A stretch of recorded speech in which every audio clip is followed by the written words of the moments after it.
What's up, Transformdom? This is Ben here in China, and today we're going to take a look at the FansToys FT-10 Phoenix. This is their interpretation of the masterpiece scaled Skyfire. From the front of the box, and this is a big box. Oh, another big bot review. Oh. Okay, not as bad as Gabriel or Terminus Giganticus, but here we go. The box on the front, you can see an artwork of Phoenix. From one side, you just see the word Phoenix. It's the same on the other side. The top, the bottom, and the back. Doing some box comps, you can see that the Phoenix box is narrower, about the same height as the Seeker box, but way thicker.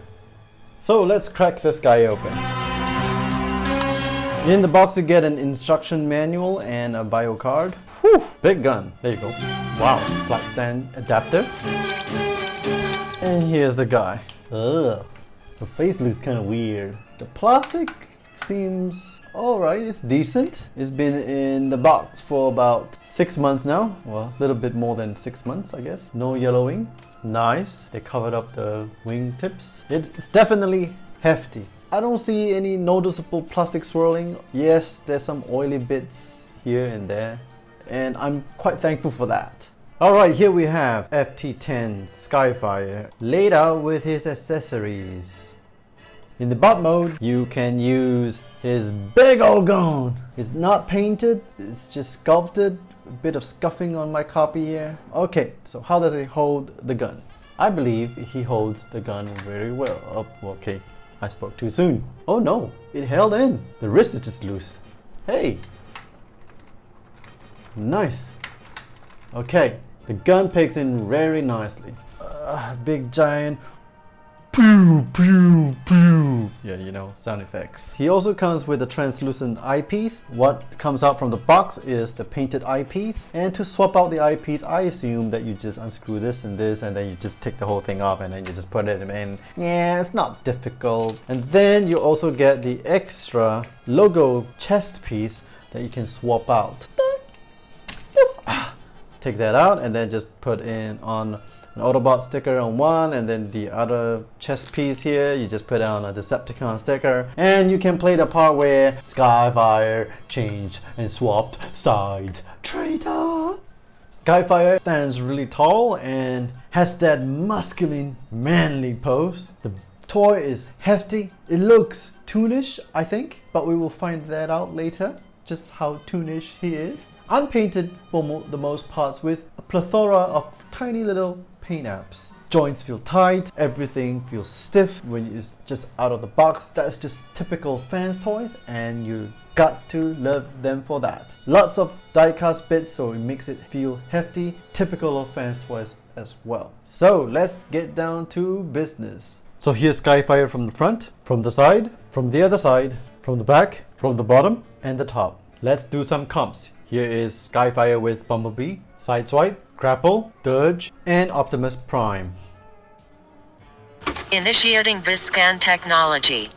Using my patented Vscan technology, here are the paint apps. Eyes painted, face painted, details around the chin area, head crest, wing details here, little paint apps here, here. Crotch here is painted white, details and paints apps here, toes are painted, this metal piece is painted, that's painted, and paint apps here, and over here too. Employing Cold Sense technology. Using my Code Sense technology, let's detect some metal bits. The metallic paint definitely feels colder to the touch. Crotch here is die-cast. It's hefty, so there must be lots of die-cast bits. This is die-cast, this is die-cast back here. And there's like a big chunky die-cast bit here for the backpack. Compiling Toon Screen technology. Using my patented Toon Screen technology, here are the cartoon accurate bits. Color here, details here, face sculpt here, details here, shoulder pads here, over here, here, and here. And for the non-cartoon accurate bits, piece over here, extra detailing here, the shape of this fence here. Over here should be more rounded off, details here, and the color over here. Let's go through the articulation for Skyfire.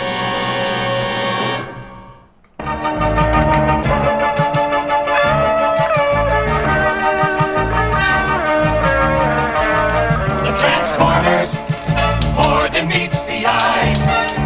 Autobots wage their battle to destroy the evil forces of the Decepticons, the Transformers. Robots in disguise. The Transformers.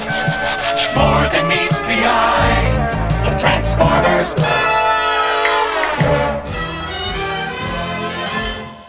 So here is Skyfire transformed to the alt mode, and before we go into the details, I would like to thank IJ Gundam for pointing out that I had mistransformed Skyfire in this portion and in that portion. So thanks a lot, IJ. I really appreciate it, and that means I have to do the reshoot. So here it is. The jet itself looks pretty nice, pretty awesome. The heft is definitely there, carried forward from the bot mode. A lot of detailings throughout the figure.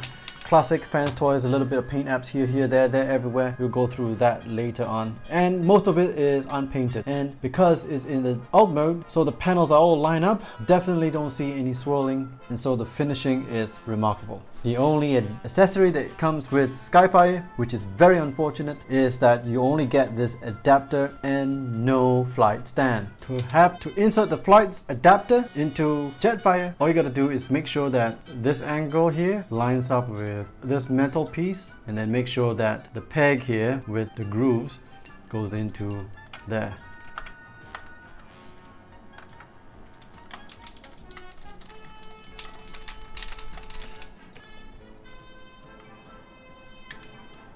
There really isn't much in terms of articulation.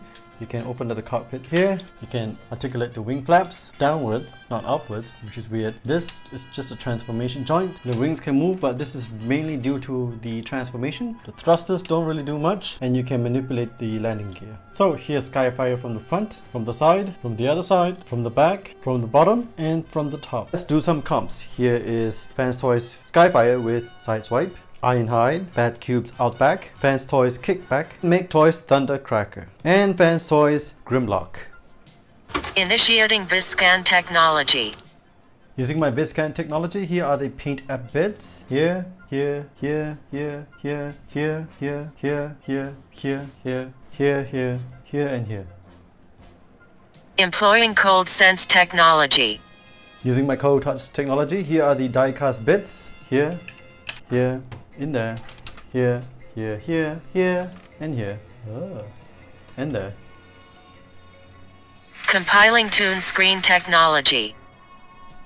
Using my Toon Screen technology, how does Skyfire here compare to the Sambo cartoon? The Toon accurate bits. Nose cone here is pretty accurate. Elongated look over here. This little bump here. A little bit of show accuracy here. Accurate over here. Wings are pretty accurate. Thrusters, pretty accurate. Accurate over here. And a little bit of details here up. Now for the non-cartoon accurate bits, detailing here for the air intakes. Over here should have like a semi-hexagonal shape. There's a gap here. The backpack here should be a little larger. And this part here should be a little bit more outward.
So what do I think about Skyfire? Let's go through 3 things that I like about this guy and 3 things that I think that could have been done better. The first thing that I like about this toy, even though it is not completely show accurate, I do appreciate the more masculine look. The second thing I like about this toy is how this thrusters here can fold in and how the legs can transform and expose the thrusters. And the third thing I like about this toy is that I do appreciate the face sculpt. It is done a lot better compared to the other FansToys face sculpts, and I appreciate that because that's one of the most important things in a Transformer character. What about the 3 things that I think that could have been done better? First thing, I really don't like the color choice they put on here. I know this is die cast and it's supposed to add weight, but come on, why are you picking this really deep cherry red color that doesn't match with anything else on the figure?